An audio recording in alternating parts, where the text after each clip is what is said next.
Hey, Al, Yeah. don't make yourself nuts. This is totally BS. Really? Yeah. Okay. You'll sleep through it, and no one will notice anything. Okay. Okay? All right. There's no earthquake. Okay. There may be one, but it won't have anything to do with your rumors. Okay, I hope so. I know it. All right. You take care. Thanks, David. Bye-bye. They should all be so easy. Rumors. Go ahead. What? On line 15, I have Tina, who has taken a job that would not be her first choice. Tina. Hi, Dr. Viscott. How are you? Good. Was that said very nicely? Oh, absolutely. How old are you? I'm 30. And what's the job? Well, actually, it correlates to Dottie's encounter this evening. It's the fantasy sex line. And at first, I was calling concerned about a girl who you received a phone call from last week who was intending to meet one of her. Oh, yeah. Yeah, and I tried like hell to get through to you to say, do not do it.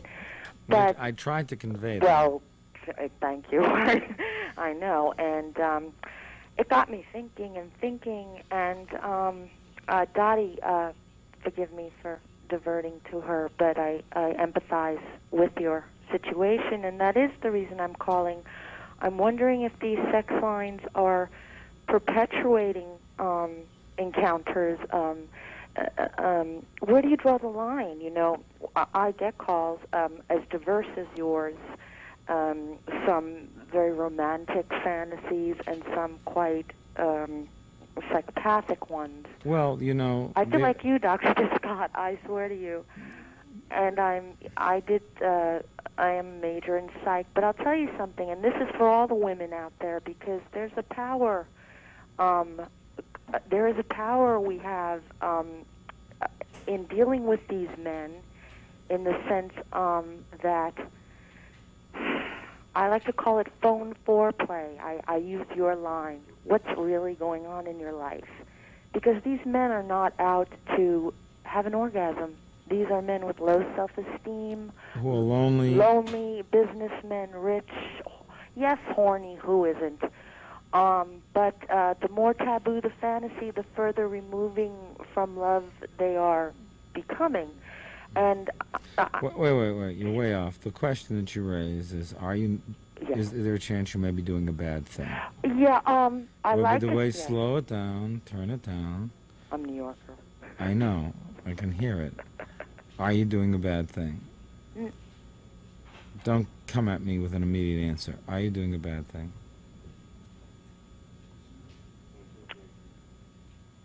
You're stuck.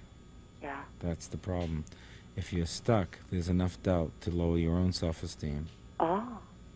And that... You hit it. There you go. Yeah, I know. Stop. No. Shh.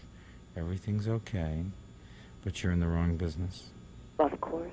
Do you Don't think be so... it is a good business? It's a good business. It's a bad life. Oh, it's not my chosen. Then don't do it. How you pay the bills, Dr. Viscott? By believing in yourself and not doing something that lowers your self-esteem, so when opportunity does knock, you don't feel deserving enough to take advantage of it. May I add one thing? Go. This might be denial. What a look. But I do not. Go ahead. I do not. How do I explain this to you? Don't explain denial. Just admit it and let me. Oh, get on to the next call. Yeah. No, that I do have help I didn't people. say that. Oh, I that was did. your low self-esteem right at that instant. Oh. I would never cut you off without finishing. But you didn't feel deserving. And here was an opportunity to get some more from me, which your self-esteem stepped in the way of, just the same way it's stepping in the way of you getting better in life and kept you from having something. Oh, doctor, I have a lot. You just are not hearing, and you're getting glib on the phone talking to me as if I were one of your callers. You called me, kiddo. Slow it down, and don't say you're a New Yorker, and it is denial. Let me help you. This is wrong for you, period. I guess my question was there any way to help these people who I do speak Get your to? degree in psychology, kiddo. Cut and dry. Cut and dry. Either that or start treating them on the phone. That's where I was heading. Get away from the sex and say, You're That's what I said. And start talking about loneliness That's and what hurt. I do. That's why I never, And I don't communicated. talk about sex. I don't. Oh, Dr. Viscott. Well, and on this note, that was the whole purpose of this call, is that 99% of my calls never reach orgasm. We do talk about. I don't know whether that's good or bad. You may be sending all these people frustrated out into the world and doing incomplete psychotherapy. I don't think this is good for you, period. I think your sojourn there should terminate.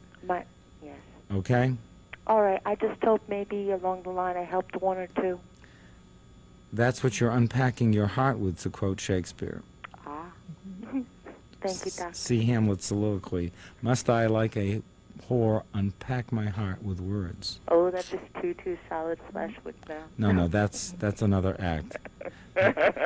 Stay with it, and you're laughing about it. Oh, not at it. About it is what I'm saying. Don't laugh. Do something that allows your self-respect to blossom. It's very easy to make a buck if you do things that'll destroy you, but then what do you do with the buck that you made? I don't know. Stay with us.